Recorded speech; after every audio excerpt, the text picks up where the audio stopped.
कारण करुणा प्रणाले भक्त वांछा कल्पतरु तड़िन्नत विनंदित पीतांबरधारी भगवान श्री कृष्ण कन्हैया लाल की साक्षात वांगमयी प्रतिमूर्ति श्रीमद् भागवत महापुराण कथा के रस रसिक परम रसिक अनंत बलवंत संत श्री हनुमंत लाल जी महाराज के पावन पादारविंदों में कोटि से दंडवत प्रणाम करते हुए मेरे अज्ञान रूपी जीवन को ज्ञान रूपी प्रकाश की ओर लाने वाले मेरे परम पूज्य सदगुरुदेव भगवान उनके चरणों में सादर प्रणाम करते हुए अपनी कल कल कल्लोल करते हुई धारा से इस मानुष जीवन को सफल बनाने वाली कृतार्थ करने वाली माँ देवा माँ नर्मदा उनके चरणों में सादर दंडवत प्रणाम करते हुए कथा पांडाल में विराजित समस्त सीता अनसुईया सती गायत्री के पद चिन्हों पर चलने वाली मेरी माताएं बहनें धर्म स्वरूप समस्त भैया बंधु कृष्ण स्वरूप छोटे छोटे नन्हे नन्हे बाल गोपाल आप सभी के हृदय में विराजमान मेरे परमाराध्य ठाकुर जी के चरणों में सादर दंडवत प्रणाम करते हुए मंचस्थ विराजमान कर्मकांड के विद्वज्जन संगीत के साधक गण और साउंड के माध्यम से आपका और हमारा तार जोड़ने वाले हमारे रोहित भैया आप सभी के हृदय में विराजमान मेरे ठाकुर जी की परम सुंदर छवि को सादर प्रणाम करते हुए स्थान देवता सभी को प्रणाम करते हुए और बाबा तुलसीदास जी की एक चौपाई के साथ में सिया राम मैं सब जग जानी करहु प्रणाम जोरी जुग पाए। आइए पंचम दिवस की आज बड़ी सुंदर भगवान की बाल लीलाओं की कथा में हम लोग प्रवेश करेंगे। उसके पहले दो बार भगवान के नाम का सहारा लेते चले, उसके बाद ठाकुर जी की जैसी इच्छा होगी हर इच्छा भावी बलवाना वैसे हम भगवान की चर्चा करेंगे। आइए बड़े भाव से बाल कृष्ण भगवान की नंद के लाला की जय माधव मदन मुरारी राधे श्याम श्याम श्याम जय माधव मदन मुरारी राधे श्याम श्याम श्याम जय माधव मदन मुरारी राधे श्याम श्याम श्याम जय माधव मदन मुरारी राधे श्याम श्याम श्याम जय माधव मदन मुरारी राधे श्याम श्याम श्याम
राधे श्याम श्याम श्याम, या छवि मोहन हारी राधे श्याम श्याम श्याम, राधे श्याम श्याम श्याम, राधे श्याम श्याम श्याम, राधे श्याम श्याम श्याम, राधे श्याम श्याम श्याम, जय सब परिमल हारी राधे श्याम श्याम श्याम। हे सुखदेव जी महाराज, मुझे ठाकुर जी की कथा बड़ी प्रिय लग रही है, इसे मुझे और सुनाइए। इतने में मेरा मन नहीं भरा, क्योंकि भैया हमारे ठाकुर जी की, हमारे लाला की कथा है ही ऐसी। इसे कैसे सुनना चाहिए? मोहर को बार बार सुनो। ऐसा नहीं कि अभी तो कुछ दिन पहले हमने वहां टीवी में सुन ली या दूसरे पंडित जी की सुन ली, तो फिर कहीं कथा हो रही, कोई भगवान कृष्ण है, कोई राधा जी है, कोई रुक्मिणी जी है, कोई बाल लीलाएं करेंगे, कोई माखन चोरी करेंगे, बार बार क्या सुनना? तो भगवान की कथा तो कैसी है? सदा सेव्या, सदा सेव्या, सदा सुनते रहो, सदा सेव्या, सदा सेव्या, श्रीमद् भागवती कथा। बार बार सुनना चाहिए। ठाकुर जी की ऐसी सुंदर लीलाएं हैं। क्यों आजकल के लोगों को कहो भैया कथा सुन के आ जाओ, तो महाराज अभी तो सुन ली कथा। पुण्य का काम करने के लिए व्यक्ति के पास में समय नहीं रहता भैया। कोई पुण्य का काम करेंगे ना, पंडित जी के पास में मुहूर्त देखवाना पहुंचेंगे, महाराज ऐसा ऐसा काम कर रहे हैं, जरा देखो मुहूर्त बढ़िया है, चौघड़िया देख लो। लेकिन पाप करते समय कोई नहीं पूछता भैया किसी से, ना भैया कोई पूछता कि भैया पाप कर रहे हैं पंडित जी, मुहूर्त बता दो, ऐसा ऐसा पाप कर रहे हैं। लेकिन पाप करते समय कोई नहीं पूछेगा। अच्छा ये बताइए, पाप का गुरु कौन है? हमसे पाप करवाता कौन है भैया? पाप का गुरु कौन है? बताए किसी को कि पाप का गुरु है कौन? आता जो पाप हमसे होते हैं, पाप करवाता कौन है भैया? तो मैं आपको बताऊंगा, बड़ी सुंदर कथा है कि पाप का गुरु कौन होता है। ध्यान से सुनना। एक पंडित जी थे, काशी बनारस में सारी वेद की विद्याएं पढ़ के आए। ध्यान देना, पाप का गुरु कौन होता है? एक पंडित जी थे, काशी बनारस से वेदों की विद्या अध्ययन करके अपने गांव में आए। सबसे कहे हम बड़े विद्वान हैं, हमसे कोई प्रश्न पूछो, हमसे कोई प्रश्न पूछो। गांव के एक बिना पढ़े हुए व्यक्ति ने एक प्रश्न कर दिया उनसे। बोले महाराज आप तो बड़े विद्वान हैं, काशी बनारस में पढ़े हैं, बताइए कि पाप का गुरु कौन होता है? अब जो काशी बनारस से पंडित जी पढ़ के आए थे ना भैया, उन्होंने सारे पोथी पत्रा पलटा दिए जो पढ़े थे, सारे वेद पलट के देख लिए, कहीं ना मिला कि पाप का गुरु कौन होता है। बैठे बैठे विचार करें, बताओ हम 10-15 साल पढ़े, यही पता नहीं कर पाए भैया कि पाप का गुरु कौन होता है। गांव के किसान ने पूछ लिया हमसे, तो हम उसके प्रश्न का उत्तर नहीं दे पाए। इतनी पढ़ाई पढ़ने का मतलब क्या होगा? तो विचार करने लगे पंडित जी की अभी मेरी पढ़ाई पूरी नहीं हुई है। फिर से काशी बनारस पहुंचे, जगह जगह बड़े बड़े अमलात्मा विमलात्मा महात्माओं के पास पहुंचे, पूछे कि हमें बताओ कि पाप का गुरु कौन होता है। सब चुप रह जाए।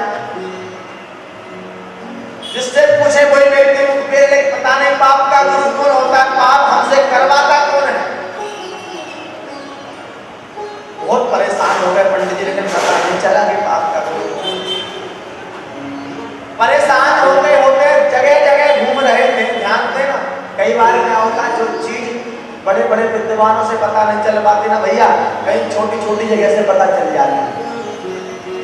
क्योंकि दत्तात्रेय जी ने 24 गुरु बनाए थे।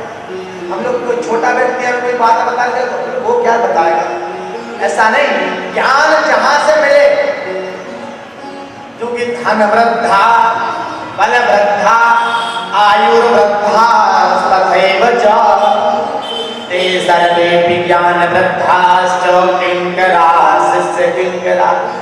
भैया कोई धन में बड़ा होता है, कोई बल में बड़ा होता है, कोई आयु में बड़ा होता है, लेकिन ते सर्वे भी ज्ञान दत्तास्यो, जो ज्ञान में बड़ा होता है उसे ही बड़ा माना जाता है, जो ज्ञान में बड़ा होता है।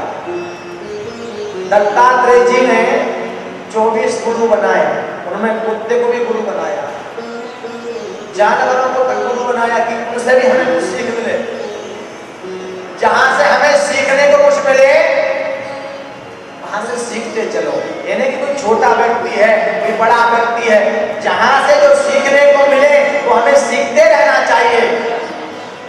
अब पंडित जी बड़े परेशान के पाप का गुरु कौन होता है पता नहीं चल पाए, जगह जगह घूमे भैया, जा रहे थे, रास्ते में एक वेश्या दिखी, ध्यान देना, एक वेश्या मिली रास्ते में। उस वेश्या ने पंडित जी से कहा क्या बात है महाराज, इतने चिंतित क्यों लग रहे हो? पंडित जी कहा तुम्हें बताने से होगा। नहीं बताइए महाराज, हो सकता है कि आपकी समस्या का कुछ निवारण, कुछ हल मैं कर सकूं। नहीं तुम्हें बताने से क्या होगा। लेकिन जब बार बार वेश्या ने पूछा तो पंडित जी ने बताया मैं काशी बनारस पढ़ा, 15-20 वर्ष पढ़ा, लेकिन एक गांव के व्यक्ति ने मुझसे पूछ लिया कि पाप का गुरु कौन होता है, तो मैं बता नहीं पाया। उस वेश्या ने कहा महाराज इतनी सी बात, वो वेश्या कह रही महाराज इतनी सी बात कि पाप का गुरु कौन होता है तुम्हें हम बताएंगे, लेकिन तुम्हें हमारे साथ में 3 दिन मेरे साथ में रुकना पड़ेगा, रहना पड़ेगा, तो आपको पता चल जाएगा कि पाप का गुरु कौन होता है। बोले ना तुम्हें स्पर्श करूंगी, आप अलग रहना। वेश्या ने कहा हम अलग घर में रहेंगे, लेकिन आपको मेरा सत्संग करना पड़ेगा, तो आपको पता चल जाएगा कि पाप का गुरु कौन होता है। वो वेश्या के साथ पंडित जी चले गए, घर पे गए, अलग व्यवस्था कर दी वेश्या ने पंडित जी के रहने की, रुकने की, सब सामान दे दिया भोजन बनाने का। पंडित जी खुद बनाए और खुद पाए बढ़िया। एक दिन बीत गया, ध्यान देना पाप का गुरु कौन होता है। वेश्या के घर में रहते रहते एक दिन बीत गया, दूसरे दिन सुबह सुबह पंडित जी भोजन बना रहे थे बैठे बैठे, तो वेश्या आई और वेश्या ने कहा महाराज आप कहो तो आपके लिए भोजन मैं बना दूं। पंडित जी बोले नहीं हम तुम्हारे हाथ का भोजन नहीं पाएंगे, हम तो खुद बनाते और खुद पाते। कहा महाराज यहाँ कोई नहीं देख रहा, कोई आपसे कुछ कहने वाला नहीं है, हम आपको भोजन बना देते हैं, आप पा लीजिएगा, कोई नहीं देखने वाला। नहीं पंडित जी ने मना कर दिया, हम आपका हाथ का भोजन नहीं पाएंगे। एक दिन बीता, तीसरे दिन फिर से वो वेश्या पंडित जी के भोजन बनाते समय पहुंची। पंडित जी से कहा महाराज आपका भोजन हम बना देते हैं, आप फालतू ही परेशान होते हो, आपके लिए भोजन हम बना देते हैं। तो पंडित जी मना करने लगे, तो वेश्या ने कुछ सोने की मोहरें निकाल करके और पंडित जी के सामने रख दी। बोले महाराज ये सोने की मोहरें रख लो और हम आपके लिए भोजन बना देते हैं, तो भोजन आप पा लेना, यहाँ कोई देखने वाला नहीं है, कौन क्या कहेगा आपसे।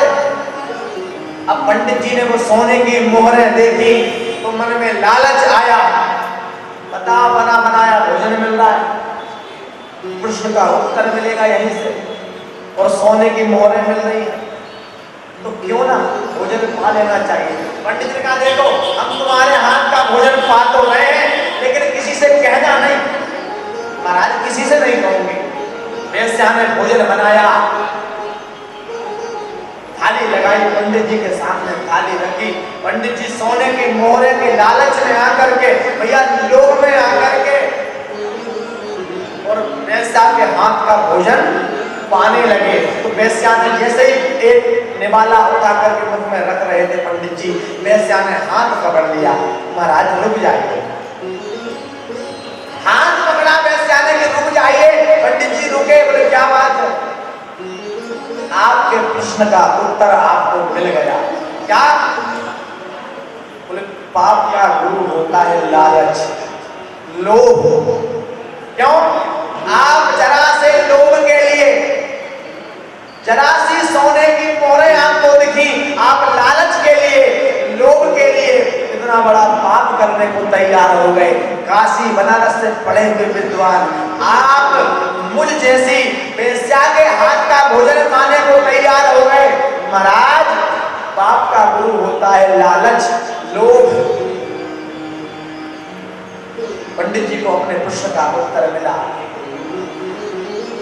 हाथ जोड़ लिए, धन्य हो। मैं तो गुरु को बड़ा विद्वान समझता था, लेकिन पाप का गुरु कौन होता है मैं पता नहीं कर पाया। लेकिन पाप का गुरु कौन होता है भैया? लोभ, लालच। क्यों? लालच में लोग क्या करता है, ध्यान देना। माखी गुड़ में कड़ी रहे। आप मक्खी को देखना, गुड़ के ऊपर बैठी रहती है।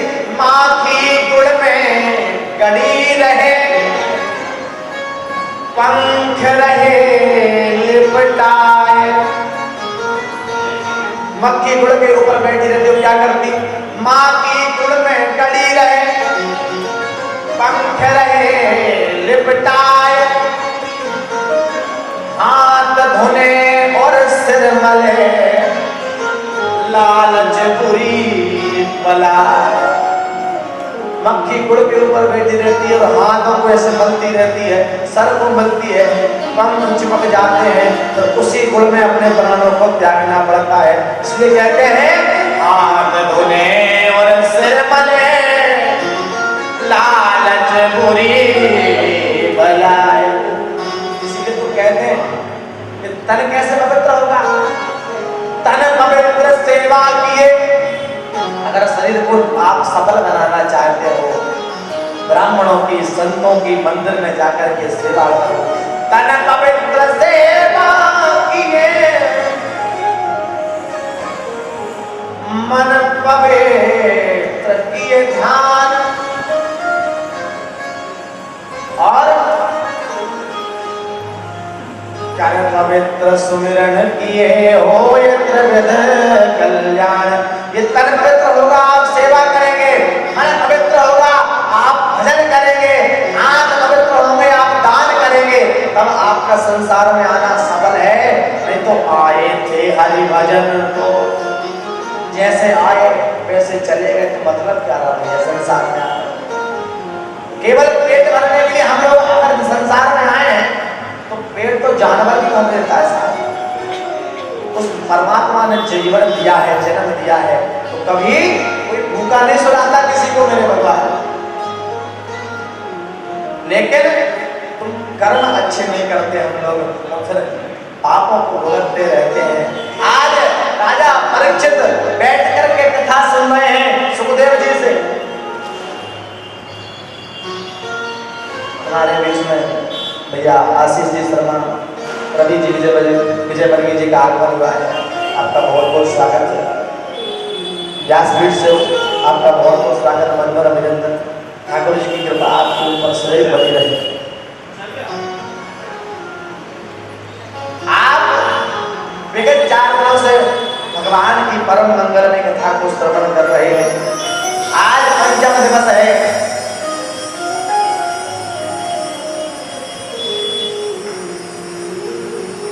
हमारे बीच में युवा उद्योगपति आशीष शर्मा जी बना है, और समाज सेवी रवि विष्णु भैया बता रहे हैं। ठाकुर जी आपका खूब मंगल करें, आगे बिहारी लाल की कृपा आपके ऊपर सदैव करते हैं। बलवा के बिहारी लाल की।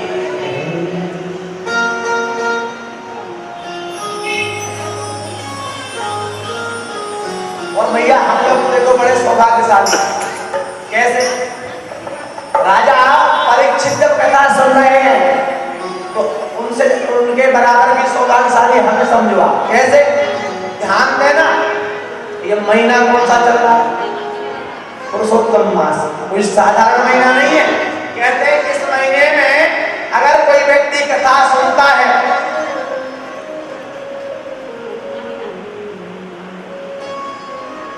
इस महीने में कोई भी काम किया जाता है, पुरुषोत्तम मास का बड़ा महत्व है। और हम तो ठाकुर जी की पुरुषोत्तम की कथा करके सुन रहे हैं पुरुषोत्तम मास, और बड़ा शुभ अवसर है।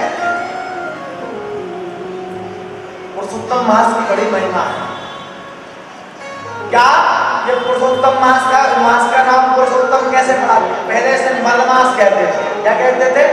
मलमास इसे कहा जाता था। सारे महीनों को भगवान ने अपना नाम दे दिया। चैत्र मास को अपना नाम दे दिया, मधुर मास कर दिया। सब कार्तिक मास को दामोदर मास कर दिया। सब महीनों को भगवान ने अपना नाम दे दिया। और ये मलमास बड़ा दुखी हुए कि सब लोग मुझे त्याग देते हैं, सब लोग मुझे त्यागते हैं, मुझ में कोई मंगल कार्य नहीं करता, सब लोग मुझे त्याग देते हैं। एक दिन मलमास दुखी होकर के भगवान विष्णु के पास पहुंचा कि जाकर के कहने लगा, प्रभु मैं बड़ा दुखी होता हूँ। रोने लगा जाकर के मलमास भगवान विष्णु के पास में कि प्रभु सब लोगों ने मुझे त्याग दिया और कहते हैं जिसे संसार त्याग देता है उसे आप अपनाते हो। आज मैं आपकी शरण में आया हूँ प्रभु, मेरे ऊपर भी कृपा कीजिए। मलमास रोने लगा। ठाकुर जी ने कहा तुम चिंता ना करो, जिसका कोई नहीं होता उसका मैं होता हूँ। और आज कहते ठाकुर जी ने कहा तुम्हें अब आज के बाद कोई त्यागेगा नहीं। ठाकुर जी ने वरदान दिया कि आज से तुम्हारे समय में जब मलमास आएगा तुम्हें पुरुषोत्तम मास कहा जाएगा।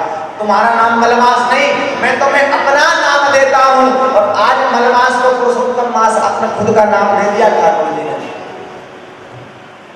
मलमास बड़ा प्रसन्न हुआ। कहने लगे तो ठाकुर जी का इतना ही नहीं, तुम्हारे अंदर जो कोई काम करेगा व्यक्ति उसे अधिक फल मिलेगा, कई गुना फल मिलेगा। ऐसा नहीं कि तुम्हें तुम्हारे अंदर जो काम करेगा उसे 100 गुना फल मिलेगा। ऐसे व्यक्ति तुम एक माला कर रहे हो, तुम मलमास में अधिक मास में अगर एक माला करोगे ना 100 गुना फल उस माला का तुम्हें मिल जाएगा। और मलमास का बड़ा महत्व है, हमारे वेदों पुराणों में बताया गया। कल आप कथा सुन रहे थे, नरसिंह भगवान ने इसी मलमास में नरसिंह बन करके प्रभु प्रहलाद की रक्षा करने के लिए पधारे। हिरण्यकश्यप को वरदान मिला था कि 12 महीने में से किसी भी महीने में मरूंगा नहीं। भगवान ने कहा चिंता मत कर, मैंने तेरे लिए मलमास बनाया। इसी अधिक महीने में प्रभु ने नरसिंह अवतार लिया था। और मलमास के कुछ नियम होते हैं, अगर हम वो नियम करें ना ठाकुर जी की बड़ी महती कृपा हमें प्राप्त होती है, क्योंकि कोई साधारण महीना नहीं है ये। देखना हम लोग कितने सौभाग्यशाली हैं। तो पुरुषोत्तम महीना, पुरुषोत्तम की कथा, उसके बाद में पुराण पुरुषोत्तम हमारे सामने विराजमान और पुरुषोत्तम की कथा सुन रहे सब ठाकुर जी के नाम है। और तो और हमारे यजमान जी जो है उनका भी ठाकुर जी के नाम के ऊपर ही नाम है। कैसे सहयोग मिले आप ध्यान दो, सब ठाकुर जी के नाम पर हो रहा है। पुरुषोत्तम महीना, पुराण पुरुषोत्तम की कथा और पुरुषोत्तम जी की कथा सब भगवान के नाम है। और तो और हमारे किशोर यादव जी का नाम भी ठाकुर जी के नाम के ऊपर ही जुड़ा हुआ है। तो सहयोग तो है ही सब, हम लोग बड़े सौभाग्यशाली हैं। देखो अधिक मास के कुछ नियम होते हैं, अगर हम उस नियम से करें, यहाँ पर 14 नियम बताए हैं मलमास के। ध्यान देना, कथा तो चली रही है तो मलमास चलता है, थोड़ा बहुत महत्व जानते चले। पहला नियम क्या होता है? 14 नियम बताए हैं। यदि कोई व्यक्ति इन 14 नियमों में अगर कोई एक नियम भी करता है ठाकुर जी की महती कृपा उसे प्राप्त होती। पहला नियम, इस महीने में हर व्यक्ति को भैया ब्रह्म मुहूर्त में उठना चाहिए। हर व्यक्ति, अगर तुम ठाकुर जी की कृपा चाहते हो, अपने घर में सुख शांति चाहते हो, तो इस महीने में वैसे तो हमेशा ही उठना चाहिए। ब्रह्म मुहूर्त में वैसे तो हमेशा ही उठना चाहिए, लेकिन आजकल के लोगों को देखो आप सब 11, 12 बजे सोते हो। कहो तो क्यों? महाराज रात में 3 बजे सोए थे, तो भैया 3 बजे तक घर क्या रहे थे? अरे रात नहीं में तो निशाचर जागते हैं। आजकल के लोगों की वृत्ति निशाचर जैसी हो गई है, रात भर घूमते हैं, दिन में सोते हैं। बोलो राधे राधे। हमें इस वैसे तो 12 महीने सुबह सुबह प्रातः काल जागो, लेकिन अगर नहीं जाग सकते ना तो केवल इस मलमास में, कोई साधारण मास नहीं है। और ऐसा योग 19 वर्षों के बाद आया है, जो श्रावण 2 श्रावण पड़े हैं 19 वर्षों के बाद, और पता नहीं आगे चल के हमारे जीवन में ऐसा समय फिर से आए कि नहीं आए, क्या पता दोबारा श्रावण महीना पड़े कि नहीं पड़े। तो साहब जब ठाकुर जी ने मौका दिया है तो फायदा उठाओ ना।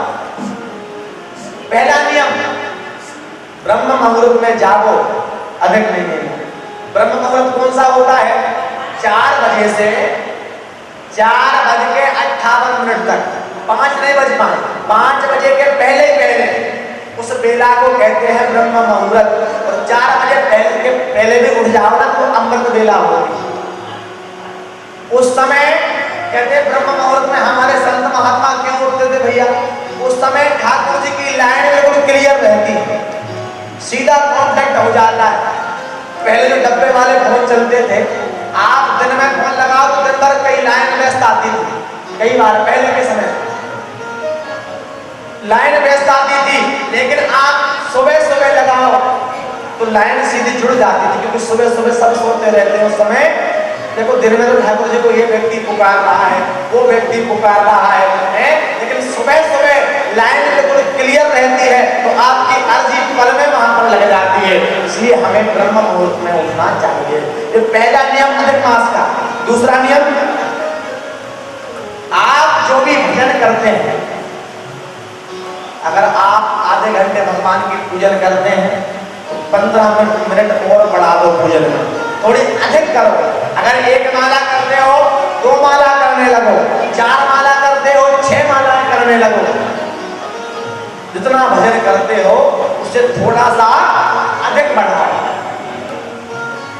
तीसरा, 2 नियम हो गए, ध्यान देना। तीसरा नियम क्या है? इस मास में पुरुषोत्तम का पाठ करो, गीता के 15वें अध्याय का पाठ करो, और भागवत के 10वें स्कंद के 14वें अध्याय का पाठ करो। हम ये कथा आज क्यों सुना रहे हैं? क्योंकि आज जो आप कथा सुनेंगे, भागवत के 10वें अध्याय की कथा ही आप लोग सुनेंगे। इसमें ठाकुर जी ने अवतार लिया है, ब्रह्मा जी ने प्रार्थना करी थी, अभी आप आगे चल के कथा सुनेंगे। क्योंकि भगवान को पुरुषोत्तम नाम बहुत प्रिय है, और ब्रह्मा जी ने पुरुषोत्तम कह के ठाकुर जी की प्रार्थना करी थी।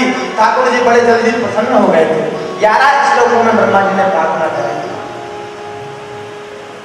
3 नियम, गोपाल सहस्त्र नाम का पाठ करो, पुरुषोत्तम का पाठ करो। ये 4था नियम क्या है? बोले 4था नियम है गौ सेवा। हमारे ठाकुर जी क्यों अवतार किसलिए लेते भैया? विप्रधेनु सुर संत हित लीन मनुज अवतार। ब्राह्मणों की रक्षा के लिए, सज्जन पुरुषों की रक्षा के लिए हमारे ठाकुर जी अवतार लेते हैं। तो इस महीने का बहुत महत्व है। अगर अपने जीवन को सुधारना चाहते हो तो पुरुषोत्तम मास के ये सारे नियम कर लो, जीवन सफल हो जाएगा।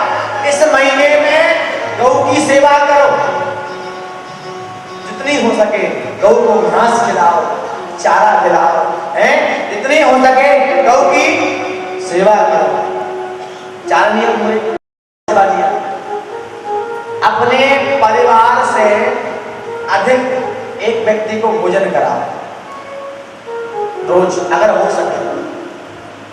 अगर तुम पुरुषोत्तम मास का पूर्ण महत्व लेना चाहते हो, ध्यान देना, अपने परिवार से अधिक एक व्यक्ति को प्रतिदिन भोजन कराओ। और नहीं करा सकते तो आखिरी में 31 दिन के 31 व्यक्तियों को भोजन करा दो। ये नियम है। अपने परिवार से अधिक तुम्हें पूर्णतः फल प्राप्त होगा। 6वां नियम है 31 वस्तुएं दान की जानी चाहिए इस महीने में। सत्तानुसार 31 वस्तुएं इस पुरुषोत्तम महीने में दान की जानी चाहिए। उसके बाद में 6 नियम हुए। 7वां नियम है कि अपने घर में एक दीपक अधिक जलाओ। तुलसी के यहाँ 1 दीपक रखते हो, 2 दीपक जलाओ, मंदिर में 1 दीपक जलाते हो, 1 दीपक अधिक मास का अलग से जलाओ। ये 7वां नियम। 8वां नियम, किसी पवित्र सागर गामिनी नदी में स्नान करो। जो समुद्र में जाकर के मिलती हो उस नदी के जल में स्नान करो जाकर के। तो हम इंदौर के लोग तो बड़े सौभाग्यशाली हैं, हम तो सागर गांव में नदी में रोज स्नान करते हैं। कैसे? अगर नर्मदा मैया का पानी एक दिन नल नहीं आए तो व्यक्ति को पीने के लिए पानी ना बचे घर के साथ। इंदौर की तो जीवन दायिनी है मां नर्मदा। हम तो बड़े सौभाग्यशाली हैं आप लोग और हम तो रोज ही नर्मदा मैया के जल में स्नान कर रहे हैं, क्योंकि इंदौर की जीवन दायिनी है मां देवा मां नर्मदा। और आठवां नियम था कि किसी पवित्र नदी में जो सागर में जाकर मिलती हो उस नदी में स्नान करो। अगर नहीं हो पाए तो अपने घर में गंगा जी का, जमुना जी का, नर्मदा जी का जल रख लो, उस जल में अपने घर के जल में वो जल मिला करके फिर स्नान करो। ये आठवां नियम। नौवां नियम क्या है? सदा सेव्या सदा सेव्या। जितना हो सके मेरे ठाकुर की, मेरे कन्हैया की कथा को श्रवण करो। जितनी हो सके भगवान की कथाओं को सुनो, क्योंकि इस महीने में 100 गुना अधिक फल अगर चाहते हो, जितना हो सके इस महीने में मेरे ठाकुर जी की कथा को श्रवण करना चाहिए। और 11वां नियम, किसी धाम में वास करो, किसी तीर्थ स्थान में जाकर के पूरे अधिक महीने में एक ना एक दिन किसी तीर्थ स्थान पर जाकर के वास करना चाहिए। तो आप और हम तो बड़े सौभाग्यशाली हैं। कैसे? हम तो 7 दिन वृंदावन धाम में वास कर रहे हैं। कैसे? क्योंकि जहां पर ठाकुर जी की कथा होती है वो स्थान, और ये वैदिक आश्रम रामबाग नहीं रहा क्या? ब्रज को निवास प्यारे ताई जगह बात है। जहां पर ठाकुर जी की कथा होती है वहां पर साक्षात वृंदावन धाम आकर के विराजमान हो जाता है। क्यों? क्योंकि वृंदावन धाम ठाकुर जी का घर है। एक बड़ी सुंदर कथा है, हम आपको सुनाएं। एक बार तीर्थराज प्रयाग को, तीर्थों का राजा है प्रयाग, तो प्रयाग को सारे तीर्थों का राजा मेरे कन्हैया ने बना दिया भैया। तो तीर्थराज प्रयाग को बड़ा अपमान हो गया। बताओ, मैं तो तीर्थों का राजा बन गया। सारे छोटे छोटे तीर्थ स्थल उसे कर देने जाते थे, कर देने के लिए जाते थे तीर्थराज प्रयाग को, लेकिन केवल वृंदावन धाम नहीं जाता था। वृंदावन धाम कर देने नहीं जाता था। तीर्थराज प्रयाग ठाकुर जी के पास पहुंचा, बोले प्रभु आपने मुझे राजा तो बना दिया, लेकिन ये वृंदावन धाम मुझे कर देने नहीं आता। ठाकुर जी मुस्कुरा करके बोले, अरे सुन, मैंने तुझे तीर्थों का राजा बनाया है, मैंने तुझे तीर्थ स्थलों का राजा बनाया है। मैंने अपने घर में तुझे जगह नहीं दी कि मैं अपना घर भी तुझे रहने के लिए दे दूं। ये वृंदावन तो मेरा घर है, वृंदावन कोई तीर्थ नहीं, वृंदावन तो साक्षात ठाकुर जी का धाम है साहब, जहां ठाकुर जी और हमारी राधा रानी हमेशा वास करते हैं, ऐसा वृंदावन धाम है। और आप तो अपने घर को भी वृंदावन बना सकते हो। कैसे? घर घर तुलसी ठाकुर सेवा। घर घर में तुलसी, जहां जिस घर में तुलसी की सेवा होती है, ठाकुर जी की सेवा होती है, वो घर घर नहीं रह जाता, वो तो साक्षात वृंदावन धाम बन जाता है। नीको लगेरी बड़ो प्यारो लगे, नीको लगेरी बड़ो प्यारो लगे, मुझे लागे वृंदावन नीको लगेरी बड़ो प्यारो लगे, मुझे लागे नीको लगेरी बड़ो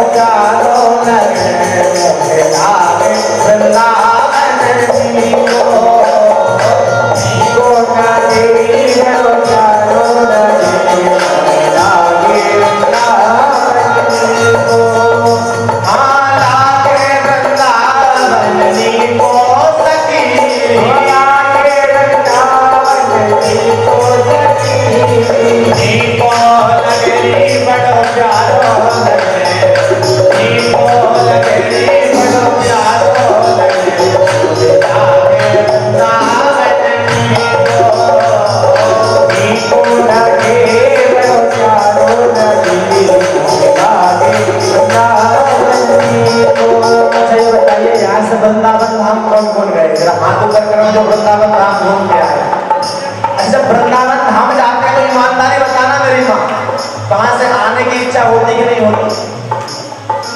तो वहां पर व्यक्ति जो एक बार मेरे ठाकुर के दर्शन कर लेता है और वृंदावन वही व्यक्ति जा पाता है जिसे मेरे कन्हैया बुलाते हैं, नहीं तो सारे टिकट कैंसिल हो जाते हैं। टिकट पे टिकट कैंसिल हो जाते हैं अगर हमारे ठाकुर जी की इच्छा नहीं हो तो, हैं? इनको लगे रे बड़ो प्यारो लगे लागे लाल नहीं को, इनको लगे रे बड़ो प्यारो लगे लागे वृंदावन धाम की जय हो।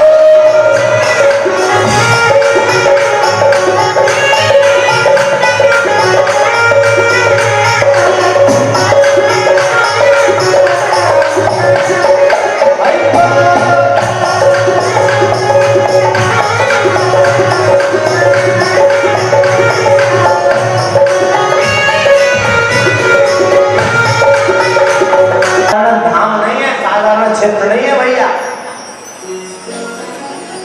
महाराज। हमें ठाकुर जी से हम तो प्रार्थना करते हैं, हे ठाकुर जी ये जीवन में, इस जीवन में तो जहां भटक रहे हैं वहां भटक रहे हैं, लेकिन ठाकुर जी अगला जन्म देना तो जन्म जन्म मोहे दीजियो वृंदावन को वास।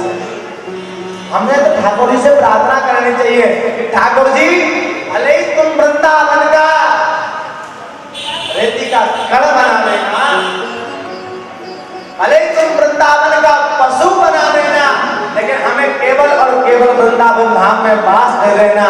ठाकुर जी की कृपा भैया सहज ही नहीं हो पाती। अगर किसी को वृंदावन धाम जाने का अवसर मिल जाए ना तो अपने आप को बड़ा भाग्यशाली समझना कि तुम्हें हमारे ठाकुर ने बुला लिया। और अगर कोई वृंदावन धाम जाता है ना हमारे सामने तो हम तो उससे एक ही बात कहते हैं, भैया हम आपको क्या बताएं, माया के जंजाल में हम ऐसा फंस गए कि बिहारी जी के दर्शन नहीं हुए 1 वर्ष से महाराज। बड़े अब आगे हैं कि हमें बिहारी जी बुला नहीं रहे साहब। हम तो कोई वृंदावन धाम जाता है ना हम तो उससे एक ही बात कहते हैं, कोई जाए जो वृंदावन मेरा पैगाम ले जाना, कोई जाए जो वृंदावन मेरा पैगाम ले जाना, वहां तक मैं वहां तक जा नहीं सकता, मेरा प्रणाम ले जाना। आज के जीवन से हम तो हमारा वो पुराना वाला जीवन सही समझते हैं। वहां विद्या अर्जन करते थे महाराज, जब चाहे तब ठाकुर जी के दर्शन करके आ जावे, जब चाहे वृंदावन धाम की वृंदावन की परिक्रमा लगावे, जब चाहे गिरिराज जी की परिक्रमा तरह में पहुंच जावे। लेकिन ये जीवन तो साहब ठाकुर जी ने सेवा दी है, इन्हीं की सेवा में लगे रहते महाराज यहाँ वहाँ। लेकिन हमें इस सेवा से हमें वो सेवा अच्छी लगती थी उस समय की महाराज। ठाकुर जी अपने साथ तो रखे हुए हैं, अपनी कथाओं का गुणानुवाद तो हमसे कराते रहते हैं। आपको बताऊं जब हनुमान जी से राम जी ने कहा था भैया कि हनुमान जी आप हमारे साथ परम धाम चलो, हनुमान जी ने मना कर दिया। कैसे? हनुमान जी कहने लगे प्रभु मैं आपके साथ नहीं जा सकता। क्यों? बोले वहां आप तो रहेंगे, वहां पर आप तो रहेंगे, लेकिन वहां आपकी कथाएं नहीं मिल पाएंगी सुनने को। राम जी ने कहा हनुमान जी से, हनुमान लंका का पद तो विभीषण को मिल गया, किष्किंधा का पद तो सुग्रीव को मिल गया, और तो और मुझे अयोध्या का पद मिल गया, लेकिन हनुमान तुम्हें मिला क्या? तुमने इतनी सेवा करी, तुम्हें क्या मिला? हनुमान जी मुस्कुरा करके कहने लगे प्रभु लंका का राजा विभीषण को तो एक लंका का पद मिला, किष्किंधा का एक पद सुग्रीव को मिला और तो और क्षमा करना प्रभु अयोध्या का एक पद आपको मिला, लेकिन मुझसे बड़े सौभाग्यशाली आप लोग नहीं हो। हनुमान जी ने कहा मुझसे बड़े सौभाग्यशाली आप लोग नहीं हो। राम जी ने कहा क्यों? मुझे तो आपके दो दो पद मिल गए हैं, आपके चरण दो दो पद मिले हैं। ये सब तो एक पद के अधिकारी, लेकिन मैं तो दो पद का अधिकारी हूँ। इन दो पदों को छोड़ करके क्या एक पद के लिए जाऊंगा? इसीलिए तो कहते हैं हनुमान सम नहीं बड़े भागी, नहीं कोई राम चरण अनुरागी। हनुमान जी के जैसा बड़ा भागी व्यक्ति आज तक कोई नहीं हुआ भैया। जटायु हो रहे थे क्या? जटायु ने क्या किया? राम काज कारण तन त्यागी। जो भगवान के काम करते करते अपने प्राणों को त्याग देता है, वो उसकी पदवी हनुमान जी से ऊपर बता दी भैया रामायण में। कैसे? जटायु ने क्या किया? राम काज, भगवान का काम करते करते माता सीता को बचाते बचाते अपने प्राणों को त्याग दिया। तो हमारे तुलसीदास जी ने उनसे क्या कहा? हनुमान जी को तो बड़ा भागी कहा, लेकिन जटायु को क्या कहा? राम काज कारण तन त्यागी, और हरिपुर गए परम बड़ भागी। हनुमान जी तो बड़ा भागी रह गए, जटायु को परम बड़ा भागी बता दिया। तो कहा भैया ये भगवान की कथा ही सार है।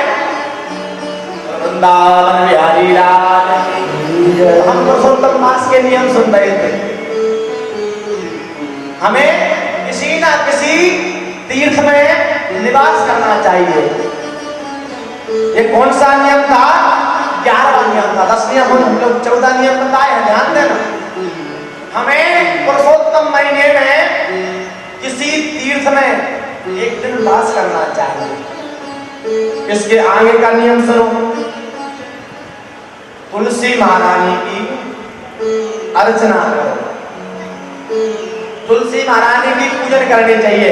तुलसी के ऊपर जल चढ़ाओ, जड़ में जल दो, ऊपर बढ़िया जल से सींचो, तिलक लगाओ, बढ़िया सुंदर तिलक लगाओ, श्रृंगार करो, तुलसी की जितनी हो सके उतनी सेवा करो। और यहाँ पर बताया गया है तुलसी जी के साथ में ठाकुर जी की परिक्रमा करो। अब जो लोग वृंदावन धाम में रहते हैं, गिरिराज जी में रहते हैं, वो तो ठाकुर जी की परिक्रमा करके आ जाते हैं। वृंदावन धाम की, गिरिराज जी की परिक्रमा करके आ जाते हैं। लेकिन अब हम लोग करें तो करें क्या साहब? कैसे परिक्रमा करें?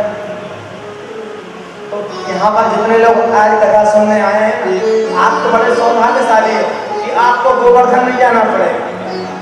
गिरिराज जी आज यहीं पर आपके सामने रहेंगे, हम लोग खूब परिक्रमा लगाएंगे गिरिराज जी। मानसिक परिक्रमा हम लोग खूब लगाएंगे यहाँ पर। आज कथा में भगवान गोवर्धन का पूजन भी होगा, आप लोग भी आगे चल करके कथा श्रवण करेंगे।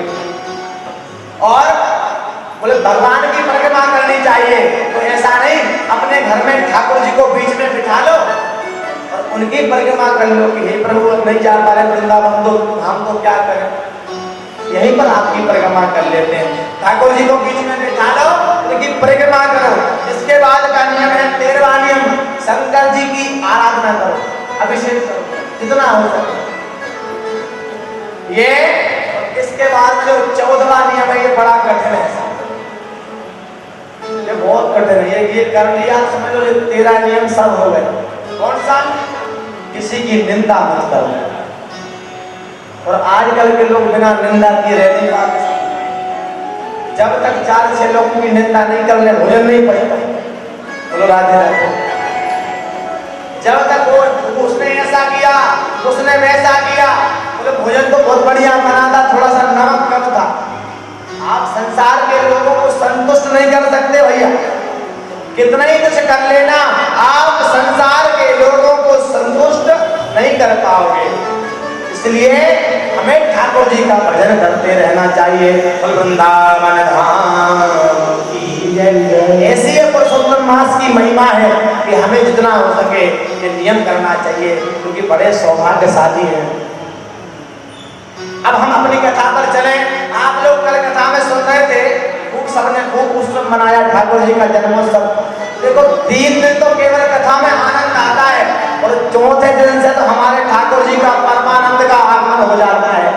फिर कथा में दिमाग लगाने की जरूरत नहीं होती, और तो बढ़िया सरल सहज हमारी ठाकुर जी की कथाएं हैं। 3 दिन तक कथाओं को बड़े ध्यान से सुनना पड़ता है। राजा परीक्षित को सुखदेव जी महाराज कथा श्रवण करा रहे हैं कि सूक्ष्म रूप में हमारे कृष्ण कन्हैया की कथा सुना दी। राजा परीक्षित कहने लगे, नहीं नहीं सुखदेव जी, मुझे मेरे ठाकुर जी की कथा विस्तार पूर्वक समझाइए कि मेरे ठाकुर जी ने चंद्रवंश में अवतार लिया था और क्या क्या लीलाएं करी, कैसी कैसी लीलाएं करी, मुझे उनकी सभी लीलाओं का दर्शन कराइए। हम लोग कल सुन रहे थे कथा कि देखो राम जी का जब जन्म हुआ था, राम जी दोपहर में आए। राम जी का जन्म कब हुआ? मध्य दिवस अरुषित मध्य दिवस में दोपहर में 12 के अभिजित मुहूर्त में हमारे राम जी ने अवतार लिया था। कब? शुक्ल पक्ष अभिजित हरि प्रीता नवमी तिथि मधुमास पुनीता। चैत्र का महीना था, नवमी तिथि थी, मध्य दिवस दोपहर का समय था। ठाकुर जी अवतार लेकर के आए तो सूर्यवंश में आए थे। सूर्यदेव तो बड़े दिन तो बड़ा प्रसन्न हुआ, लेकिन रात्रि दुखित हो गई। रात्रि दुखी होने लगी, ठाकुर जी आपने दिन में अवतार दिया, हम तो आपका दर्शन कर ही नहीं पाएंगे। मेरे कन्हैया ने कहा चिंता मत करो, अगले बार मैं जो अवतार लेकर के आऊंगा रात्रि में ही अवतार लूंगा, चंद्रवंश में ही अवतार लूंगा। यहाँ पर चंद्रवंश का वर्णन आया।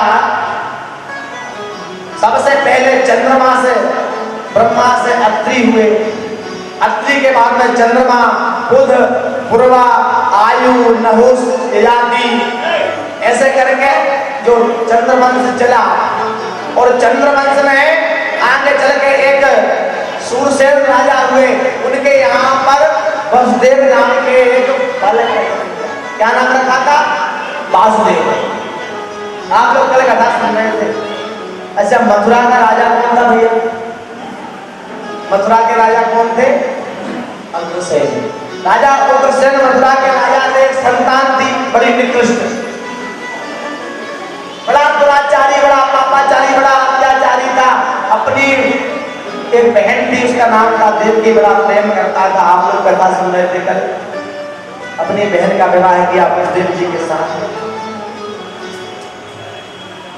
ऊपर से आकाशवाणी हुई कि तू जिस बहन के विदा कर रहा है, इसी का 8वां गर्भ तेरा काल बनेगा। दोनों को कारागार में बंद कर दिया। पहले गर्भ को नष्ट किया, दूसरे गर्भ को नष्ट किया। ऐसे करके महाराज एक एक करके 6 छोटे छोटे अबोध बालकों को कंस ने मार दिया। 7वें गर्भ में बलराम जी आए। उधर वसुदेव जी के मन में बड़ी चिंता हुई। रोहिणी जी थी, बलराम जी की माता जी जो रोहिणी जी थी, योग माया से उन्हें अपने गर्भ में ले लिया। कंस से कह दिया कि 7वां गर्भ तो अंदर ही नष्ट हो गया। अब 8वें गर्भ में मेरे कन्हैया आए। जादन के हरि गर्भ में आए। जिस दिन मेरे ठाकुर जी गर्भ में आए थे, उस दिन से महाराज बड़ा ही पावन महोत्सव बन गया था।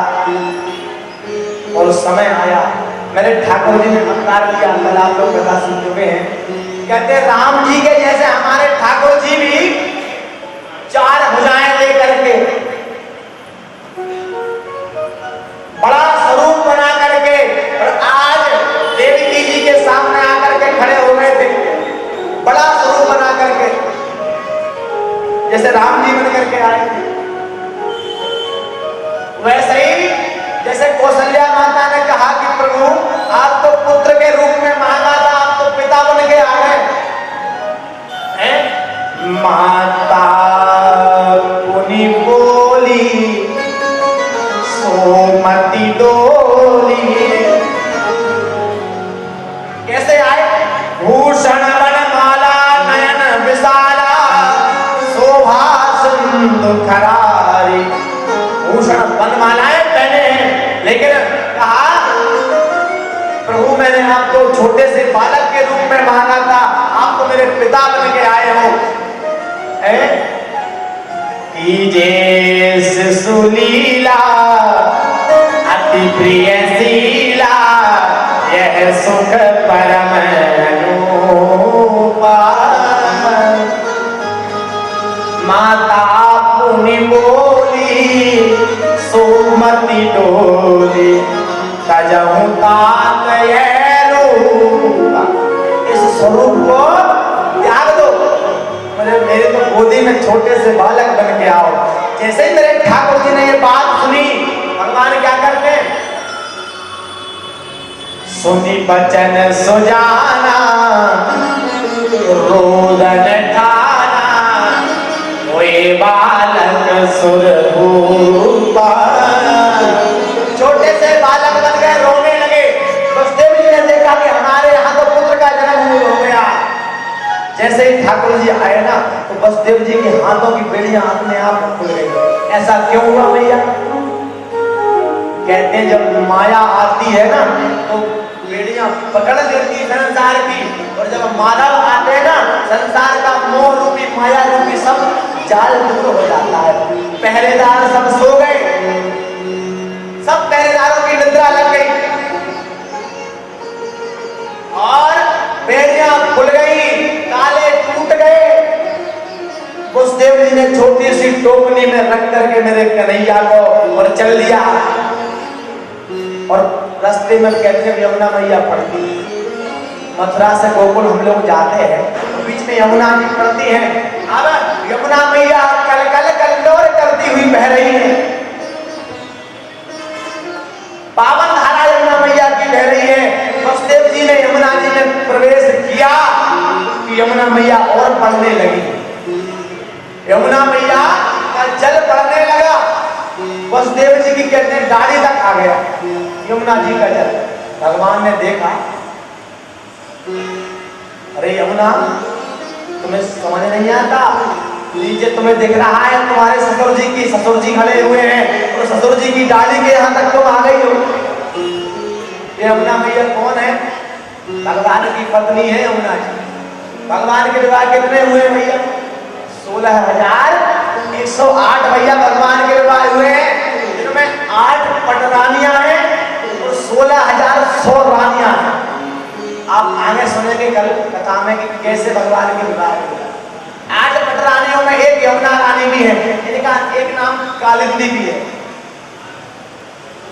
कहा अरे यमुना तुम्हें शर्म नहीं आती, थोड़ी तो मान मर्यादा करो, तुम्हारे ससुर जी है नीचे। कहा प्रभु वो तो मुझे पता है कि मेरे ससुर जी हैं, लेकिन मैं इतनी अभागी हो जाऊंगी कि मेरे पति मेरे ऊपर से निकल करके चले गए, मैं उनके दर्शन नहीं कर पाई, उनके चरण नहीं छू पाई, मैं आपके चरण छूने के लिए आ रही हूँ।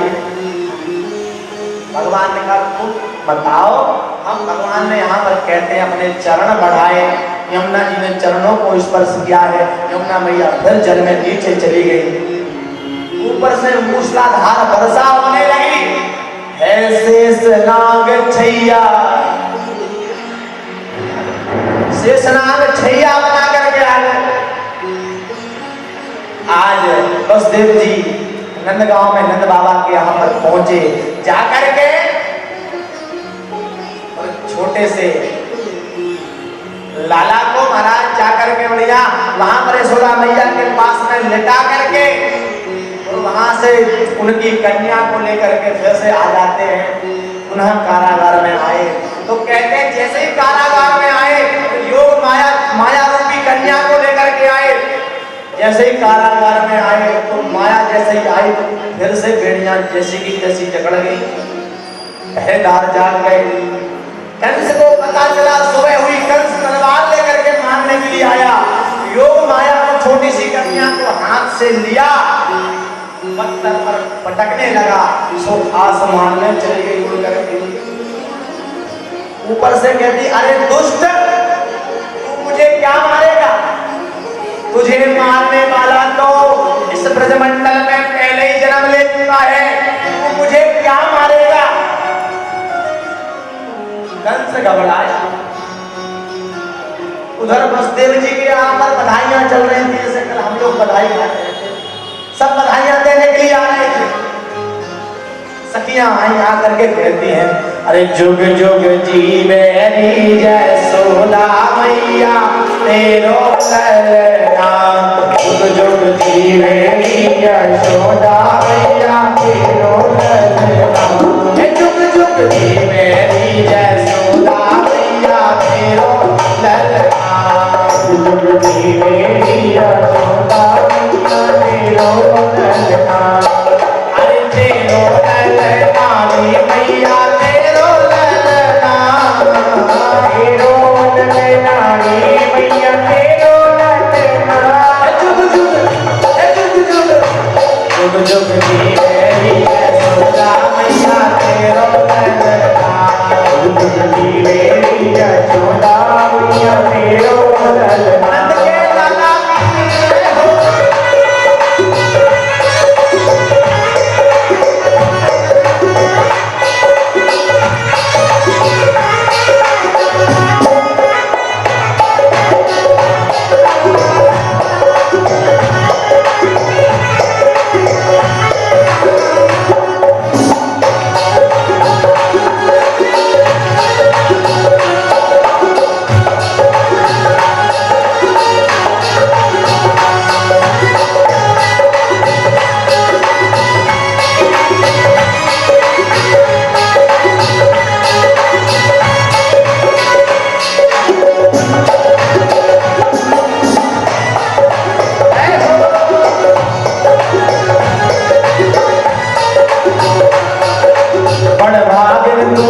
यशोदा ऐसो सुंदर जायो, तू मात यशोदा ऐसो सुंदर जायो, बड़ भागिन तू मात यशोदा ऐसो सुंदर जायो, तू मात यशोदा ऐसो सुंदर जायो, अरे पूर्ण ब्रह्म जगत को सोमे सो तुम मोद खिलायो, पूर्ण ब्रह्म जगत को सोमे सो तुम मोद खिलायो, ताको डाल गुलाबे पलना तेरो ललना, ताको डाल गुलाबे पलना तेरो ललना, जुग जुग जीवे री यशोदा मैया तेरो ललना, जुग जुग जीवे री यशोदा मैया तेरो ललना, आई तेरो ललना यशोदा तेरो ललना, ओ तेरो ललना यशोदा तेरो ललना, जुग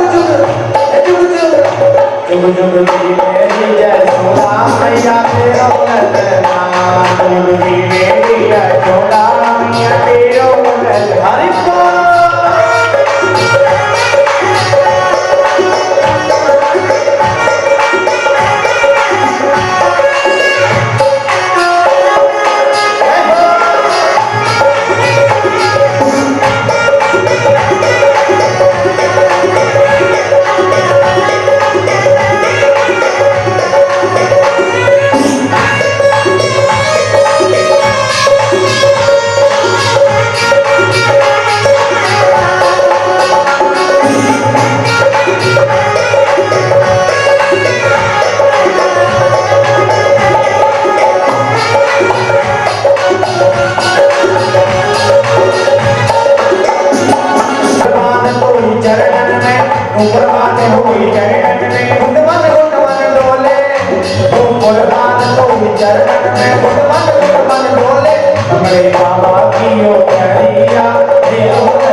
दूर से आए, दर्शन करने आशा लेकर बड़ी दूर से आए, दर्शन करने आशा लेकर बड़ी दूर से आए। अरे मेरो इष्ट जगत को स्वामी, मेरो इष्ट जगत को स्वामी सो तुझ को खिलायो, मेरो इष्ट जगत को स्वामी सो तुझ को खिलायो। अरे तरस करना तेरो करना, अरे तरस करना तेरो करना, तुझ भी मेरी यशोदा मैया तेरो करना। ये पहुंच रहे थे मैया को, अरे जुग जुग जी मेरी यशोदा मैया तेरो ललना। सब अपने अपने हिसाब से बधाइयां दे रहे थे, कोई अपने प्रकार से दे, कोई अपने प्रकार से दे। तो ध्यान देना, एक भोजन बनाने वाला व्यक्ति भी पहुंचा, अब उसे समझना है कि हम बधाई कैसे दें। कहते ना जो जिस चीज का शौकीन होता है ना उसे वही दिखता है। अब वो भोजन का बड़ा शौकीन था, एक व्यक्ति बधाई देने के लिए गया यशोदा मैया को, तो कहता है ध्यान देना उसने कैसे बधाई दी, उसे क्या देखा।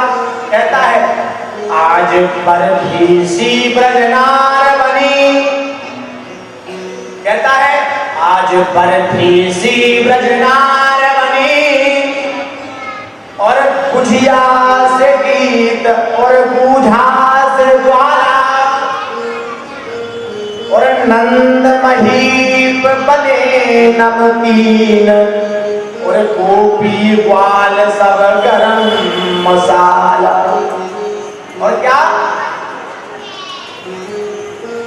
पेड़ा से प्यारे बने बलदेव जी। अब भोजन का शौकीन व्यक्ति अपने हिसाब से बधाई देगा। पेड़ा से प्यारे बने बलदेव जी, रस खीर सिरोहिणी रूप रसाला।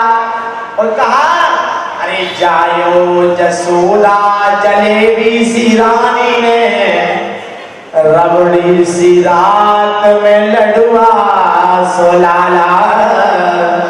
जायो यशोदा जलेबी सी रानी ने, रबड़ी सी रात में लडुआ सोलाला। वो लड्डू गोपाल की। ऐसे भगवान का जन्मोत्सव हुआ। अब ध्यान देना, वसुदेव जी को रख करके वहां पर हमारे लाला को और आ गए लौट करके। अब नंद बाबा की दो बहनें थी, ध्यान देना, एक का नाम था नंदा और दूसरी का नाम था सुनंदा। नंदा सुनंदा नाम की नंद बाबा की दो बहनें थी। जिस दिन हमारे कन्हैया हुए ना, 6 महीने पहले ही आ गई थी। क्यों? हमारे भैया के यहाँ पर छोरा छोरी होगा, सो बधाई में बढ़िया अच्छी अच्छी उपहार मिलेंगे, बढ़िया बढ़िया गहने मिलेंगे, बढ़िया बढ़िया साड़ियां मिलेंगी। 6 महीने पहले ही ननद जी आ गई थी, 6 महीने पहले सा, और होता भी साथ बधाइयां लगती है। अब एक दिन की बात है, आज दोनों बैठी बैठी बातें कर रही नंदा सुनंदा। क्यों? बहन सुनंदा, आज क्या बात है? ऐसे तो भाभी यशोदा 6 बजे उठ जाती थी, आज सुबह के 10 बज गए, हमारी भाभी उठी नहीं, कब की सो रही है। कहा देख कछु गड़बड़ तो नहीं हुई। अब सुनंदा जैसे तैसे हिम्मत करके और उठ करके गई यशोदा मैया के कमरे में, जा करके देखा कि यशोदा मैया का जो कंबल, जो रजाई ओढ़ रखी थी, वो थोड़ी थोड़ी हिल रही थी। आज सुनंदा ने सोचा ले भैया, आज तो बधाइयां आ गई हमारे घर पर, आज तो हमारे भैया के यहाँ पर छोरा छोरी कछु ना कछु हुए गए। आज तो हमारे भैया के यहाँ पर छोरा छोरी कछु ना कछु हुए गए हो। और अब सुनंदा धीरे धीरे बढ़ रही है।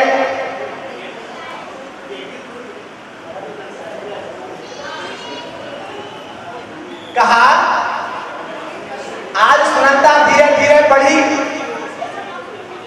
कहा मेरे भाभी के यहाँ पर जरूर कुछ ना कुछ हुआ जरूर है। अब मन में उधर नंद बाबा चले गए यमुना मैया के पास में, बैठ करके भजन कर रहे हैं। क्यों? 70 साल की आयु में सुध ऐसो जायो है। 70 साल की आयु हो गई थी मैया नंद बाबा की, कोई संतान आए भाई। अब जब संतान होने वाली थी तो नंद बाबा तो चले गए यमुना जी के तट पर और बैठे बैठे भजन कर रहे थे, ओम नमो भगवते वासुदेवाय, ओम नमो भगवते वासुदेवाय। तो भजन करते करते कर तो रहे थे भगवान का भजन, लेकिन मन में एक बात चल रही थी, क्या? अभी तो भयो ना आगे तो पतो ना। अब यही भजन करने लगे, अभी तो भयो ना आगे तो पतो ना, मतलब अभी तो हुआ नहीं है, आगे का पता नहीं क्या होगा क्या नहीं होगा। अब जैसे ही सुनंदा अंदर पढ़ रही थी, मन में विचार कर रही थी, भगवान छोरा है जाए, अगर छोरी हो गई तो बधाइयां कम जाए। आजकल के मनुष्यों की महाराज ये भ्रांति है, अगर छोरी हो गई होगी तो बधाइयां कम जाएंगी और छोरा हुआ होगा तो बधाइयां खूब मिलेगी। आजकल के लोगों को देखो आप सब, अगर घर में छोरा हो जाए, बेटा हो जाए तो खूब बधाइयां बनती हैं, खूब काजू किशमिश के 5-5, 6-6 किलो 10-10 किलो लड्डू बनते हैं साहब, हैं। और वहीं पर अगर छोरी हो जाए तो लड्डू में जो 5 किलो काजू डलते हैं वो 1 किलो पे आ जाते हैं। आजकल होता है सब, ये हम सबकी भ्रांति है। आपके घर में जब बेटा होता है तो बड़ी खुशी मनाते हैं, और बेटी हो जाए ना तो पूरे घर वालों के चेहरे उतर जाते हैं साहब। आजकल देखो आप, अरे जो बेटी आपके घर में आई है मेरी माँ, बेटी अपने भाग का लेकर के आई है। और ये कभी मत सोचना बेटे आपका साथ छोड़ दे, लेकिन बेटियां कभी साथ नहीं छोड़ती मेरी माँ। बेटे भले ही आपका साथ छोड़ जावे, लेकिन बेटियां कभी साथ नहीं छोड़ा करती। ध्यान देना, बेटे तो एक कुल को तारते हैं मेरी माँ, बेटे एक कुल को तारते हैं, हमारी बेटियां तो 2-2 कुलों को तार देती हैं साहब। बड़े सौभाग्यशाली होते हैं। मैं तो कहूँ मेरी माँ, जब बेटी हो ना तो दुख मत मनाना, अरे खुश होना। तुम्हारे घर में बेटी हो तो दुखी मत होना, अरे खूब खुशियां मनाना, क्योंकि भगवान ने ये समझना कि भगवान ने तुमको सौभाग्यशाली समझा कि तुमको बेटी दी, क्योंकि बेटियां पालने की औकात हर किसी की नहीं होती, इसलिए भगवान हर किसी को बेटियां देता भी नहीं है साहब। बेटियां पालने की औकात हर किसी की नहीं होती, इसलिए बेटियां भगवान देता भी नहीं है हर किसी को। तो बड़े आगे हैं वो लोग साथ, जिनके यहाँ पर बेटियां नहीं। क्यों? बेटे तो भाग्य से होते हैं, लेकिन बेटियां सौभाग्य से होती हैं साहब। तुम्हारा भाग्य अच्छा होगा, तुम्हारे घर में बेटे होंगे, लेकिन तुम्हारा सौभाग्य होगा कि तुम्हारे घर में बेटियां होंगी। मेरी माँ, मैं निवेदन करूं, आजकल के लोगों को देखो साहब, एक कलयुगी मनुष्य कैसे हो जा रहे हैं। लोगों को पता चल जाए कि गर्भ में बेटी है तो भ्रूण हत्या करवा दे, गर्भ में नष्ट करवा दे। महाराज ऐसे लोगों को भैया नरक में भी जगह नहीं मिल रही, जो गर्भ में बेटी को नष्ट कराते हैं साहब। आप ध्यान देना मेरी माँ, बड़े सौभाग्यशाली होते हैं वो लोग जिनके घर में बेटियां होती हैं। बेटा आपका साथ छोड़ देगा, लेकिन बेटी कभी साथ नहीं छोड़ेगी साथ। बेटा भले ही आपका साथ छोड़ जाए, लेकिन बेटी, ध्यान देना, एक थका हारा पिता जब ऑफिस से घर आता है ना शाम को, तो बेटा कभी नहीं पूछेगा पिताजी आप थक गए होंगे, आपको पानी ला के दे दूं। वो बेटी बेचारी जल का गिलास लेकर भी खड़ी रहती है। और मैं आपको बताऊं, बेटियों का प्रेम माँ से ज्यादा पिता से होता है। सकते पिता से ज्यादा प्रेम होता है। पिता अपने बेटा बेटी को भले ही कम प्रेम करेगा, लेकिन साफ बेटे को कम प्रेम करेगा, लेकिन बेटियों से पिता भी खूब प्रेम करते हैं। एक पिता खुद फटे पुराने कपड़े पहन लेता है, सब खुद फटे पुराने कपड़े पहन लेता है, लेकिन अपने बेटियों को, अपने बेटा बेटी को साथ बढ़िया कपड़े पहना। खुद माता पिता एक टाइम भोजन कर लेंगे, लेकिन अपने बेटा बेटी को बढ़िया साफ भोजन कराएंगे। खुद टूटी फटी चप्पल पहन लेंगे, लेकिन तुम अच्छे स्कूलों में पढ़ो। अपने बेटा बेटी के प्रति बड़ा प्रेम रहता है। आपसे बेटा नहीं पूछेगा, लेकिन बेटियां जरूर पूछती हैं। आप ध्यान देना, बेटी जब मायके से अपने पिता के यहाँ पर आती है, बेटी को भले अपने ससुराल में कितना ही कष्ट होता होगा, लेकिन जब माँ के सामने आती है तो मुस्कुरा करके आती है। बताओ, जो बेटी जब छोटी थी, एक जरा सी चीज के लिए जब दुकान पर जाती थी ना, पूरी दुकान को नीचे रखवा लेती थी। तो कोई बेटी आज अपनी आशाओं को मार करके अपने ससुराल में कैसे रहती है साहब? जो सबसे पहले थाली लेकर के भोजन करने के लिए बैठ जाया करती थी अपने घर में, और अब वो जा करके अपने ससुराल में साथ पूरे घर वालों को भोजन करा के बाद में भोजन करती। तुम बेटियों का त्याग हम क्या जाने? उस आप बेटे को बोल करके देख लो कि ये पराया घर है, ये तेरा घर नहीं है। ध्यान देना, उस बेटी के हृदय पर उस समय क्या बीतती होगी भैया, जब उससे कह दिया जाता है कि ये घर तेरा नहीं है, तो वहां पर जाकर के उससे कहा जाता है कि तू तेरे घर से क्या लेकर आई है। उस बेटी के हृदय पर उस समय क्या बीतती होगी, जब ये घर भी मेरा नहीं है, वो घर भी मेरा नहीं है, मेरा घर प्रभु है कौन सा है? साहब, बेटियों को क्यों पराई नजर से देखा करते हैं लोग? मुझे माँ से मिला बस इतना मिला, बेटियां क्यों पराई है, बेटियां क्यों पराई है। आखिर क्यों तुम बेटियों को पराई समझते हो? अरे तुम बड़े सौभाग्यशाली हो कि तुम्हारे घर में बेटियां हुई है, क्योंकि बेटी पालने की औकात हर किसी की नहीं होती। उस बेटी के हृदय पर क्या बीतती है जब बेटी की विदाई होती है ना मेरी माँ, तो ध्यान देना, सब लोग तुम्हारे सामने खड़े होंगे, लेकिन एक बेटी का पिता विदाई के समय दिखता नहीं है, घर के कामों में लग जाता है। ये सामान होता है ना, वो सामान होता है ना, केवल पिता उस समय सामने नहीं आता बेटी के। क्यों? क्योंकि इसलिए घर के कामों में लग जाता है वो पिता कि जब बेटी, अरे अपने कलेजे के टुकड़े को निकाल करके दान करना हर किसी के पास बस की बात नहीं होती साहब।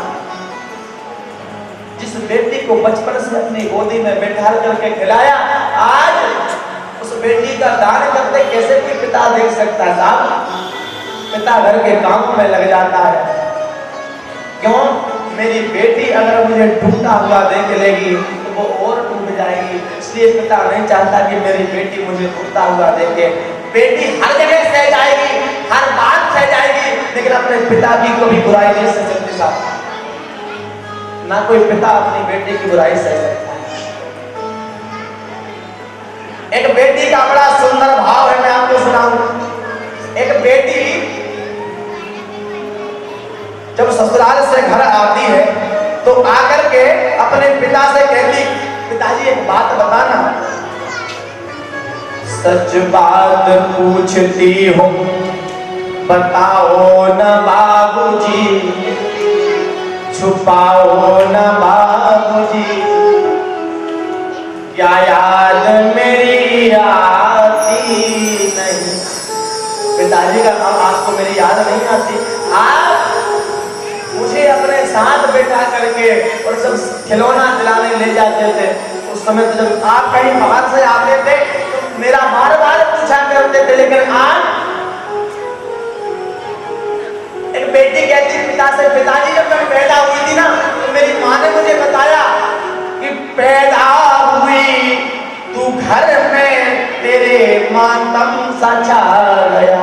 जब तू पैदा हुई थी ना, पैदा हुई तू घर में तेरे मातम सा छा गया, पूरे घर वालों के ऊपर मातम सा छा गया।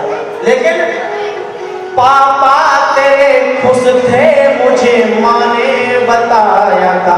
केवल एक पिताजी तेरे खुश हुए थे कि हमारे यहाँ पर बेटी हुई है। ले ले के नाम प्यार से जताते भी मुझे थे, आते थे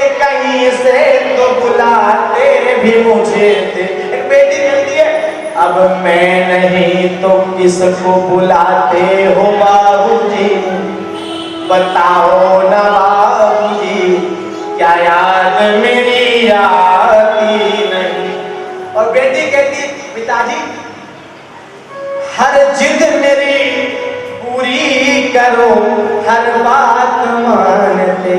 एक पिता को फटे पुराने कपड़े पहन लेगा, लेकिन बेटी ने कह दिया कि पापा पिताजी मुझे ये चाहिए, हर जिद मेरी पूरी करो, हर बात मानते। बेटी थी मैं पर बेटे से ज्यादा थे मानते। मैं बेटी थी पर बेटे से ज्यादा मुझे मानते थे। घर में कभी दीपावली होली भी आती थी, जब कोई त्योहार आता था ना तो मेरे लिए सैंडल कभी कपड़े भी लाते थे। जब कोई त्योहार आता था मेरे पिताजी मेरे लिए कपड़े लेकर के आते थे, लेकिन अपने लिए तुम तो कभी बनियान भी न लाते थे। अपने लिए कभी कुछ भी नहीं लाए पिताजी आप, लेकिन हमारे लिए सब कुछ तुमने किया। अब मैं नहीं तो किसको बुलाते हो बाबूजी, बताओ ना बाबूजी, क्या याद मेरी आती नहीं। और बेटी ने कहा जीवन भर पिता ने कमाया, सारी उम्र खर्चे में कमाई में लगा दी, पूरी उम्र खर्चे में कमाई करने में लगा दी है। थोड़ा बहुत जो पैसा बचा था सारी उम्र खर्चे में कमाई में लगा दी। दादी बीमार थी तो दवाई में लगा दी, और पढ़ने लगे हम लोग तो पढ़ाई में लगा दी। हम लोग पढ़ने लगे तो पिता के पास थोड़ा बहुत कुछ बचा था तो पढ़ने लगे हम लोग तो पढ़ाई में लगा दी। और जो थोड़ा बहुत बचा था बाकी बचा जो मेरी सगाई में लगा दी।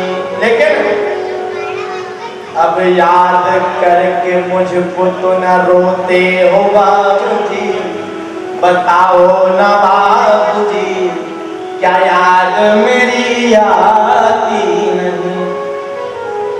मेरी माँ कभी बेटे घर में होना तो कभी मातम सा समझना, खूब प्रसन्न होना, क्योंकि अभागे हैं वो लोग जिनके यहाँ पर बेटियां नहीं है। साहब हम दूसरे की क्या कहें मेरी माँ, हम अपनी आप बीती आपको बताएं।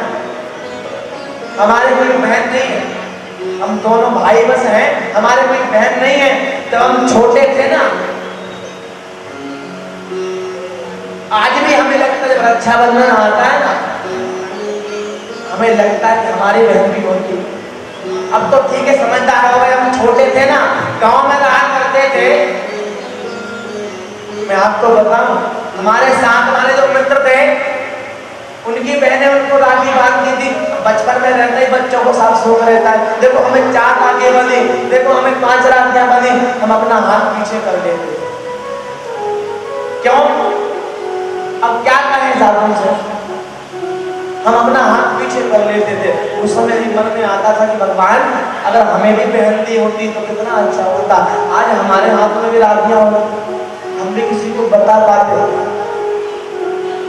मेरी माँ जीवन में कभी बेटी आपके घर में होना, कभी मातम को समझना, खूब खुशियां मनाना कि हमारे घर में बेटी हुई, क्योंकि बड़े सौभाग्यशाली होते हैं वो लोग जिनके घर में बेटियां होती हैं। बेटे तो भाग्य से होते हैं, लेकिन बेटियां सौभाग्य से होती हैं। एक माँ ने, एक माँ को अपनी बेटी को क्या शिक्षा देनी चाहिए मैं आपको बताऊं। एक माँ देखो आजकल जो बेटियों का घर टूटता है ना, माताओं को हाथ सबसे ज्यादा होता है। पहले की माताएं बोलती थी बेटा जैसे भी रहना है ससुराल में अपना घर समझ के रहना, लेकिन आजकल की माताओं को देखो क्या बोल के भेजती, बिल्कुल मत डरना। सास एक बात बोले तो 4 बात तो सुना देना और डरना मत, घर आ जाना, अपना घर है। अब तुम उसे घर बुला तो लोगी, लेकिन कब तक रख पाओगी, तुम कब तक हो संसार में। जब तक तुम हो तब तक तो बेटी ठीक रहेगी, उसके बाद तो बेटी का जीवन बर्बाद ही हो जाएगा ना। है तो बेटियों को ये शिक्षा देनी चाहिए, ध्यान देना। बड़ा सुंदर एक भाव है। एक माँ अपनी बेटी को क्या शिक्षा दे रही है? अरे मानिए दुलारी मेरा कहना। और ये सीखना माताएं बेटी, अगर हर माँ ये सीखे अपनी बेटी को देना तो उसका घर कभी ना टूटे। अरे मानिए दुलारी मेरा कहना, इस भांति रहना जाके ससुराल में। मानिए दुलारी मेरा कहना, इस भांति रहना जाके ससुराल में। मानिए दुलारी मेरा कहना, इस भांति रहना जाके ससुराल में। मानिए दुलारी मेरा कहना, इस भांति रहना जाके ससुराल में। कैसे रहना? एक माँ अपनी बेटी को समझा रही है, ध्यान देना मेरी माँ। पिता के समान अपने ससुर जी को मानना। पिता के समान अपने ससुर जी को मानना। बेटी जैसे तू अपने पिता को मानती है ना, वैसे ससुर जी को मानना। पिता के समान अपने ससुर जी को मानना। पिता के समान अपने ससुर जी को मानना। माता के समान अपनी सासू जी को जानना। माता के समान अपनी सासू जी को जानना। जेठानी का आदर करना, देवरानी से प्रेम करना। जेठानी का आदर करना, देवरानी से प्रेम करना। इन्हीं को समझना अपनी बहना, इस भांति रहना जाके ससुराल में। इन्हीं को समझना अपनी बहना, इस भांति रहना जाके ससुराल में। मानिए दुलारी मेरा कहना, इस भांति रहना जाके ससुराल में। मानिए दुलारी मेरा कहना, इस भांति रहना जाके ससुराल में।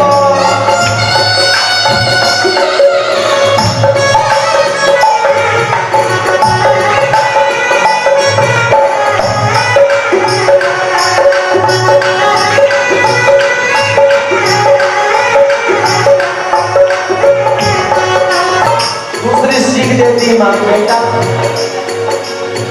कभी कभी सासू तेरे कड़वे बोल बोलेगी। कभी कभी सासू तेरे कड़वे बोल बोलेगी। बेटी कभी कभी तेरी सासू माँ कड़वे बोल बोलेगी तो बुरा मत मानना। कभी कभी मैं भी गुस्से में तुझे कुछ भी बोल देती हूँ, ऐसा मुझे माँ मानती है, वैसे ही सासू माँ को भी माँ मान के सह लेना। कभी कभी सासू तेरी कड़वे बोल बोलेगी। कभी सासू तेरी कड़वे बोल बोलेगी। मार मार ताने तेरे हृदय को बिछोड़ेगी। मार मार ताने तेरे हृदय को बिछोड़ेगी। ये ताना मारेगी तेरी सासू माँ, लेकिन बेटा कुछ मत बोलना तू, कुछ मत बोलना तू, मुख मत खोलना तू। कुछ मत बोलना तू, मुख मत खोलना तू। नीचे को झुका के रहना नैना, इस भांति रहना जाके ससुराल में। नीचे को झुका के रहना नैना, इस भांति रहना जाके ससुराल में। मानिए दुलारी मेरा कहना, इस भांति रहना जाके ससुराल में।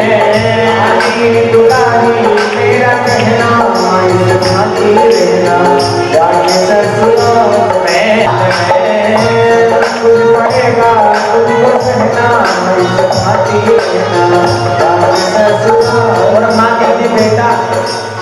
भलाई की बिंदिया तेरी, तो बिंदिया लगाएगी ना, काहे की लगाना, हमेशा दूसरों का भला करते रहे।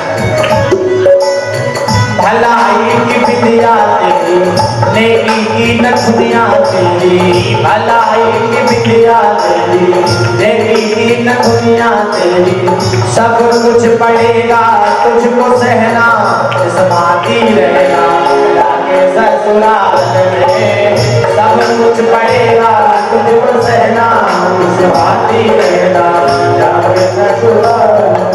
हे मानिए दुलारी मेरा कहना, इस भांति रहना जाके ससुराल में, मानिए दुलारी मेरा कहना, इस भांति रहना जाके ससुराल।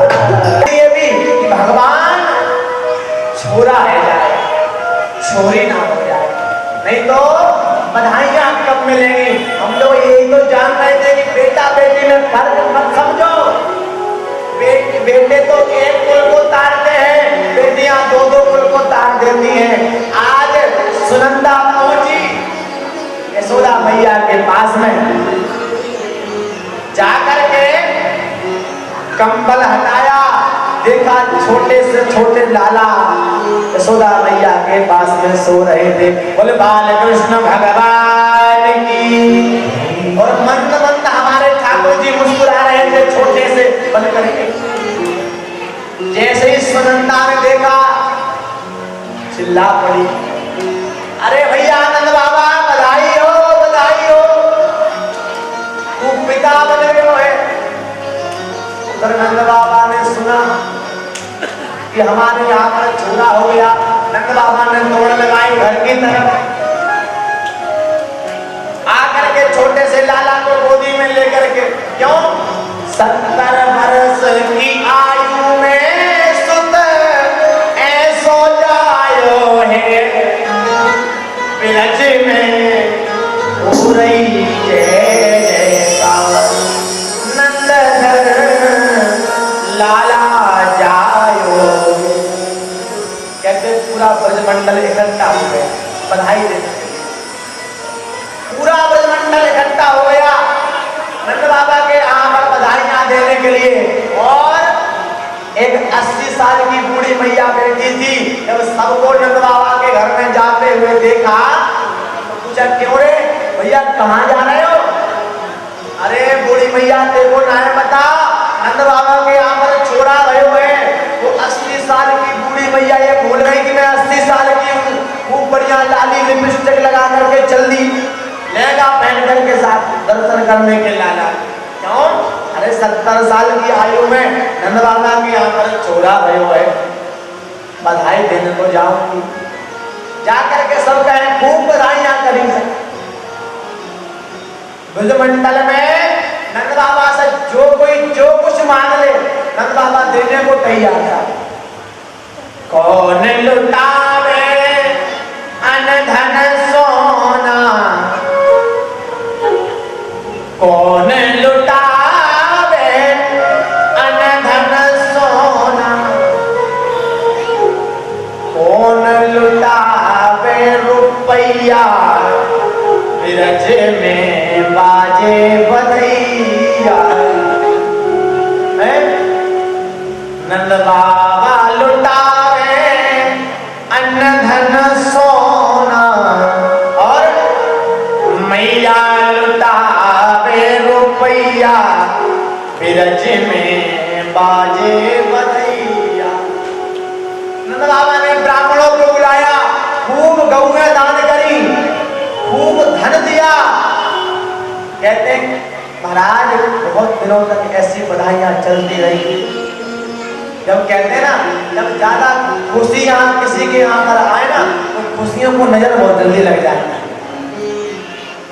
अगर कोई ज्यादा खुशियां आ जाए ना तो नजर बहुत जल्दी लग जाती। इसलिए तो कहते हैं कि दुख में तड़पो मती, सुख में भूलो मती।